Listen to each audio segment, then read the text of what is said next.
परीक्षेची तयारी करणाऱ्या सर्व विद्यार्थ्यांना परत एकदा करण सर अकॅडमी तर्फे खूप खूप शुभेच्छा। मग जर तलाठी असेल, ग्रामसेवक असेल, शिक्षक भरती वगैरे असतील, नवोदय असेल, स्कॉलरशिप वगैरे एग्जाम असतील, अशा सर्व एग्जामसाठी अत्यंत उपयुक्त असलेला असा हा विस्तार सूत्रे प्लस एक्सपान्शन फॉर्म्युल्याचा तुम्हाला एक व्हिडिओ विद्यार्थी मित्रांनो मी तुमच्या समोर मांडत आहे।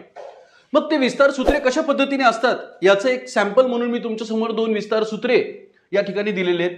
तसे विस्तार सूत्रे भरपूर आहेत। a + b whole square is equals to a square minus b square is equals to a minus b bracket square is equals to a cube plus b cube अशी विस्तार सूत्रे साधारणतः 15 ते 20 प्रकारचे विस्तार सूत्रे आपल्याला उपयोगी पडतात।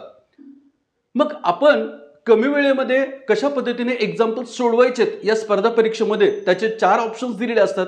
मग कमी वेळेमध्ये आपल्याला त्यामधलं एक ऑप्शन सिलेक्ट करावा लागतो। त्याचंच एक एक्झाम्पल्स म्हणजे विद्यार्थी मित्रांनो पहा, पहिल्या आणि दुसऱ्या फॉर्म्युल्यावरती डिपेंड असणारे दोन a + b whole square is equals to पहिल्या पदाचा वर्ग a स्क्वेअर, नंतर पहिल्या आणि दुसऱ्या पदाचा गुणाकार आणि त्याचे twice that is equals to 2ab आणि plus square of the second terms म्हणजे दुसऱ्या पदाचा वर्ग। हा पहिला पद कन्सिडर करायचा आणि हा दुसरा पद कन्सिडर करायचं। याच पद्धतीने विद्यार्थी मित्रांनो हा झाला त्याचा विस्तार आणि हा झाला त्याचा फॉर्म्युला। सेम हा झाला फॉर्म्युला, हा त्याचा विस्तार। तर हा उदाहरण कशा पद्धतीने आपण पहा, अत्यंत कमी वेळेमध्ये 2 ते 5 सेकंदामध्ये तुम्हाला फायनल आन्सर येऊन जाईल तिथे। मग काय सांगितलं होतं सरांनी, एक सोपी ट्रिक सांगितली होती। पहिल्या पदाचा वर्गमूळ घ्यायचा आहे।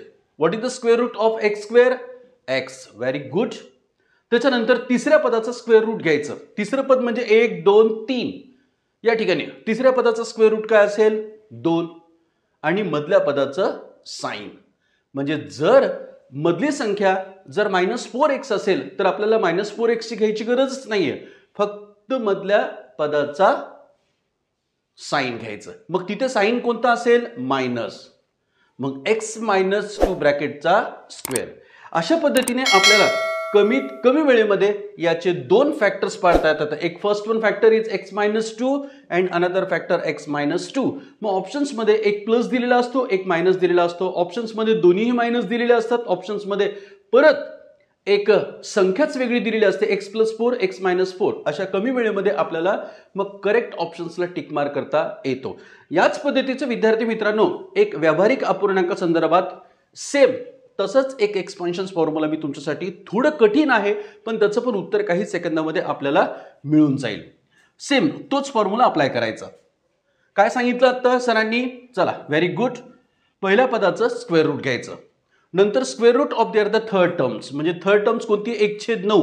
आपण जनरली 9चं स्क्वेअर रूट घेतो 3, तर 1/9चं स्क्वेअर रूट काय असेल?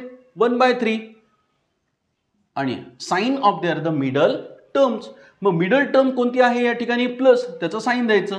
जेव्हा ह्याचं एक्सपान्शन आपण विद्यार्थी मित्रांनो करणार आहे तेव्हा बघा, पहिल्या पदाचा वर्ग x स्क्वेअर, नंतर पहिल्या आणि दुसऱ्या पदाचा गुणाकार x × 1/3 चं मल्टिप्लिकेशन x/3 आणि त्याची जर ट्वाइस करायला गेले तर 2x/3 आली मधली टर्म्स आणि square of the third term. Third term म्हणजे कोणतीही तिसरी, 1/3 चा स्क्वेअर जर असेल तर 1/9। अशा पद्धतीने आपल्याला त्याचे दोन factors x + 1/3 in first bracket, x + 1/3 in another bracket खूप कमी वेळेमध्ये आपल्याला हे सोडवता येतं। तर याच पद्धतीने विद्यार्थी मित्रांनो तुमच्यासाठी सुद्धा मी एक एक्झाम्पल आता करायला देतो। m² + 12m + 36 is equals to 0 असेल। या विस्तारासाठी तुम्ही फॉर्म्युलाच कशा पद्धतीने तयार करणार त्याचं उत्तर काढायचं आणि कमेंट बॉक्समध्ये त्याचं आन्सर द्यायचं। आणि अशाच प्रकारचे नवनवीन व्हिडिओ करण सर अकॅडमी मार्फत आपल्यासाठी आम्ही पेश करत आहोत। व्हिडिओ जर आवडला असेल तर नक्कीच लाईक करा, शेअर करा आणि सबस्क्राईब करायला विसरू नका। थँक्यू।